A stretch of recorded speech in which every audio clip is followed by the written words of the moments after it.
Hello there in YouTube land, and welcome back to the channel. And today, well, we get the opportunity to ride this little beautiful bike, the ZX-4RR Ninja from Kawasaki. So we're here at the Kawasaki Good Times demo in Mainland Cycle Center in Lamarck, Texas, which is close to Galveston, like an hour from Houston. And look at this little beautiful bike. So let's hop on and see how it's like to ride.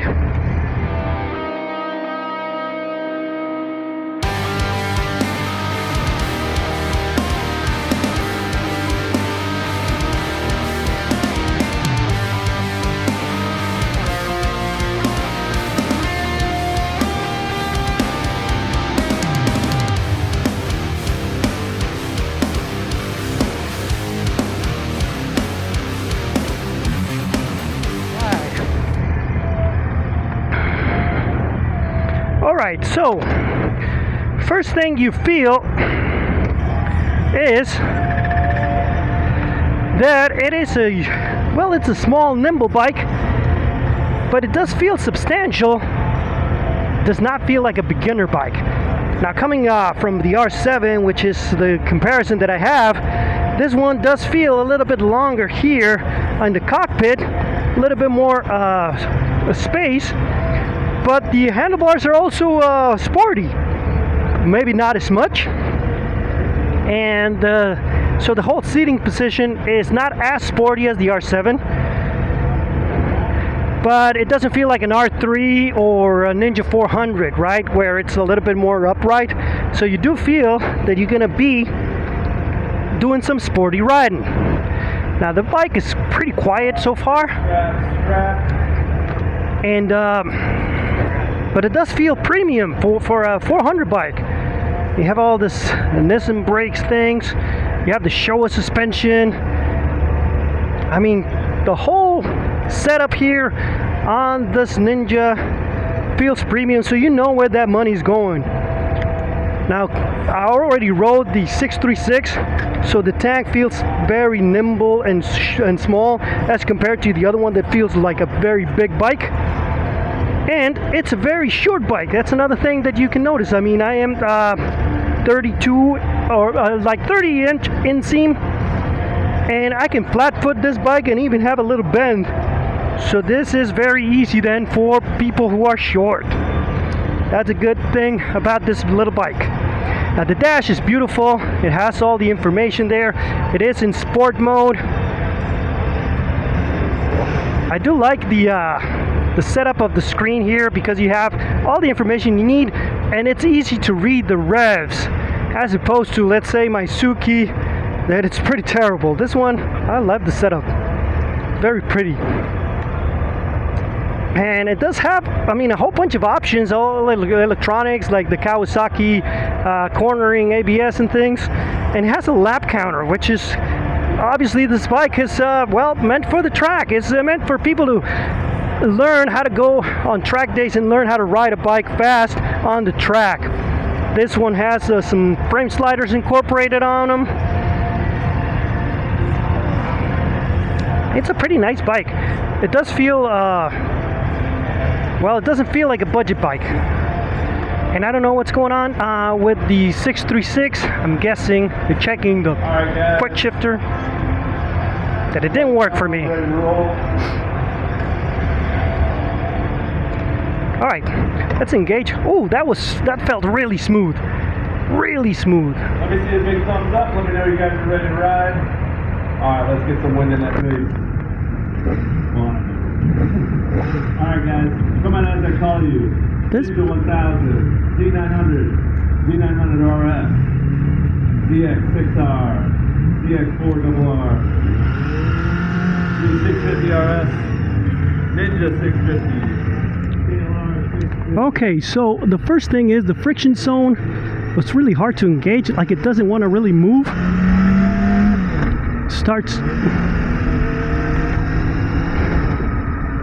It starts blinking right away, and I haven't even started moving, so that was weird. The suspension right away doesn't feel as sporty as, let's say, the R7. But I don't know, I'm having trouble figuring out the friction zone on this bike. Like, it doesn't really want to move. Like, it likes to rev, but because it goes all the way to 15,000. 700 billion and $1,300 billion. So it's a very high revving little engine. And I like the sound. It doesn't sound like a small bike. It feels like a more substantial bike than 399 cc's would tell you.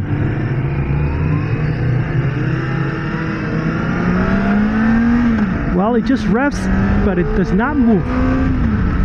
I don't know. I don't get it so far. It's more noise than what it's actually doing. So this is weird.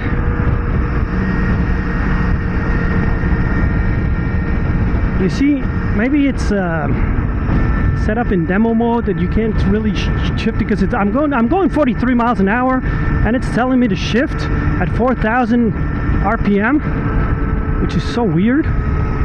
Because if it's a bike that's gonna rev all the way to 14,000, I mean, I'm not gonna go 14,000, but at least 6,000, 8,000. I can't understand this. Now, it is a little small on the seat. So it's a comfortable seat, but it's really small. You don't have a lot of maneuverability on the seat, so you can go up and down on it. So that's weird.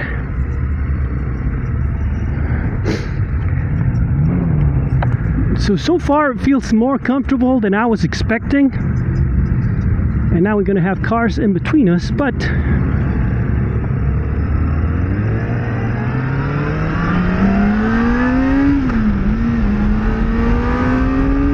well, this bike does not move until you rev it, and it doesn't let me rev it, so this is gonna be a pretty boring demo for this bike. Now, it does feel nimble. This is something that, you know what? For a demo like this, that you can't really do much, but you can actually feel how the moves from side to side. It changes positions really quick. I'm so damn confused. And the handlebars, even though they're in a lower position, they are pretty wide, so you feel a lot of control on this bike. But yeah, I don't know if there's something on the mapping of the bike that is not letting me rev it, or it's just me that I see the blinking, I freak out, because maybe I can really rev it and it's not gonna break the bike. So we'll try it. We'll try to rev it a little bit more and see if it actually moves, because so far it's been really slow, but I haven't been able to rev the bike at all. Now this bike, as we discussed, is a 399cc, so this is pretty funny. It's a very small bike, but man, Kenneth Corner, this bike, well, nope, it's a turtle. It's a freaking turtle, man. I'm revving it as much as I can without going all crazy, but it's not really moving. It's a very slow bike. I don't know how come people claim this bike is faster than the R7. Well, maybe because it's in sport mode. I don't know, you need to rev it all the way to 14,000, because so far it just felt really slow. It's comfortable. It's a very comfortable position, and it's a nice place to be here. The suspension is soft and smooth and plush. It handles the bumps no problem. It moves from side to side really good. The mirrors here are working perfectly. They're not shaking at all. You do feel a lot of buzzing right here from the tank. Not as bad as my old 500 CBR used to do, but still plenty to notice. It does have a quick shifter supposedly, but I haven't tried it because I don't know if it has quick shifter up and down. So it doesn't have the downshift, so not the blipper thing, but I don't know, it's a weird bike. It's nice, But so far, I would not trade an R7 for this thing. Even though it does feel pretty premium, it does feel like a pretty substantial little bike. That little engine revving high and not moving, not a fan of that. Especially when you can go a few thousand bucks more and get the 636. That would be my option. Because maybe for a beginner would be too much. And I'm not talking about too much power, because I haven't felt any power so far. I'm just saying it's like too much money, right? I would rather have a 400 than this one. I mean, obviously this is going to be faster, but it doesn't feel a lot faster. It just feels weird. Look. It's just the fucking sound. And then you saw that? You hit the brake.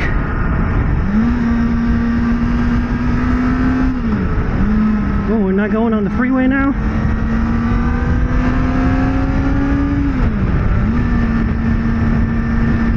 Okay, I don't know. Let's try the quick shift. Let's see if it works. Oh yeah, pretty smooth.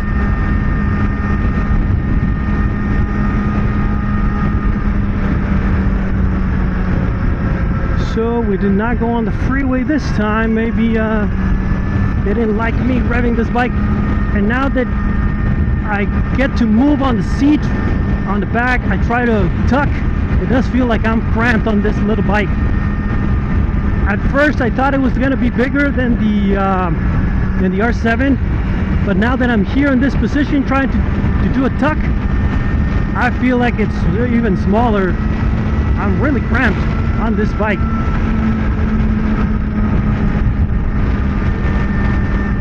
So no, I wouldn't buy this bike. Nope. I mean, maybe for a first bike, if somebody likes a sport bike and they have plenty of bucks, plenty of money, then yeah, I would think so. You want to have a little track bike for somebody who's short and you want to start learning how to ride on the track, that could be an option. But for a sport bike on street, you are much better going with a 636. And if it's a beginner bike, you're much better going with a 400. So this is a very peculiar bike. It's not a bad bike, don't get me wrong, because it feels premium. Everything here feels premium, but what's going on? We're taking a different route now than we did on the last one, which is weird.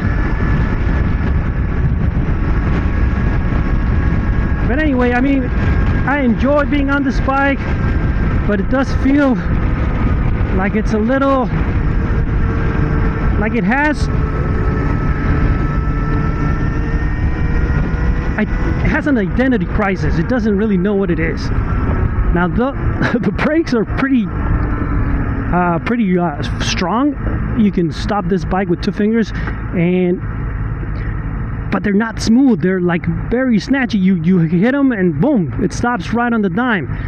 So I don't even felt the ABS, so I don't know if this one has ABS. I think it does not, because I heard when I hit the brakes, I heard tire screeching, and I even felt it. So I don't think this version has ABS, which for the street you need. Here, let's try that one more time. You see? It just makes a whole bunch of noise, but it does not accelerate. My R7 will blow this little bike out of the water.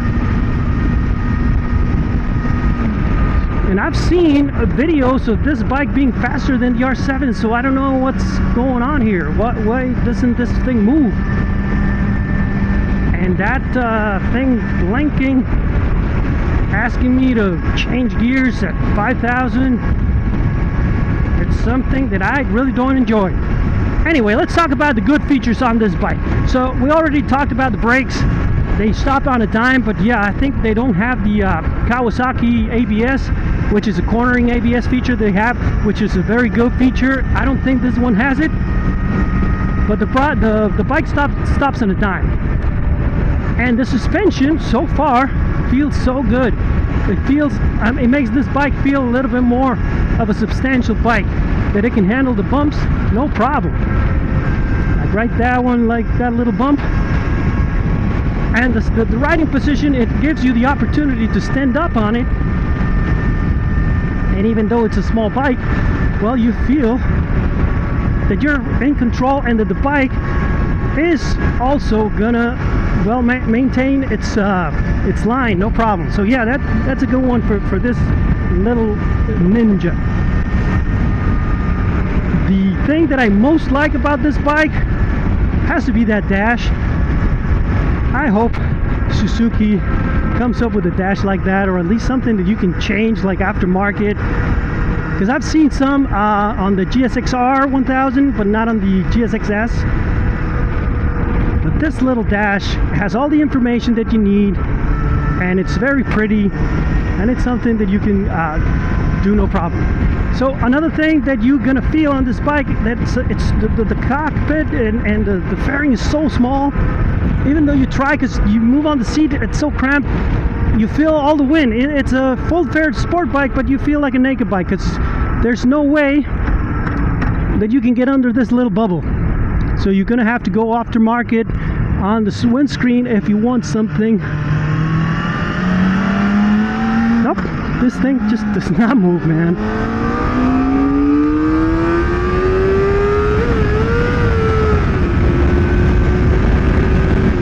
Nope, it's a turtle.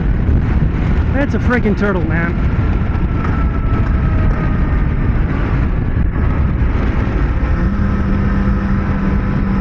I mean, I'm trying. And now it smells like burned up the engine now. Yeah. I guess you have to learn how to ride this thing, because so far I am very disappointed at how it performs. I mean, I'm trying to get it out of the corner. We were in the slow corner in first gear, and I gave it all the beans, and it just, well, sounded like it was going like a Lamborghini from the 70s, but the thing was not moving at all.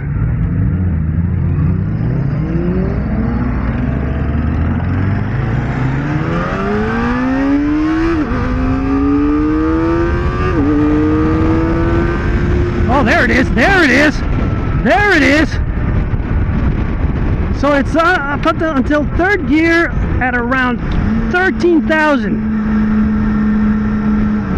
But I tried it on first and second gear, and it just did not move. But once I hit third gear, I was going around, I don't know, like 60 something. When it hit the band like 13,000, that's when I felt it. So it does have power. It's just,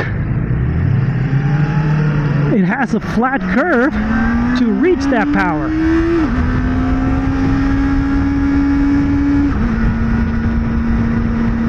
So you have to really rev this engine until you find that peak torque, and it's gonna be at around, I think, like 12.5 or 13.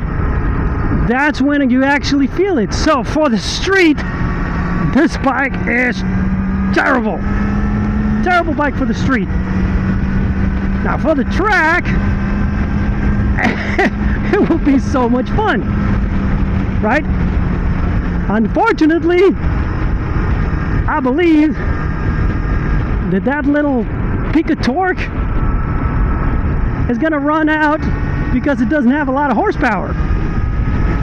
So yeah, it's like, okay, a fun experiment, Kawasaki, but I don't think anybody else is following suit, because it makes absolutely zero sense to get a bike like this. Well guys, I hope you enjoyed the video. Remember, if you liked the video, to give it a thumbs up, subscribe, hit the bell button, and share it with all your friends. Don't like the video? Well, share it with all your enemies. And I'll see you guys on the next one.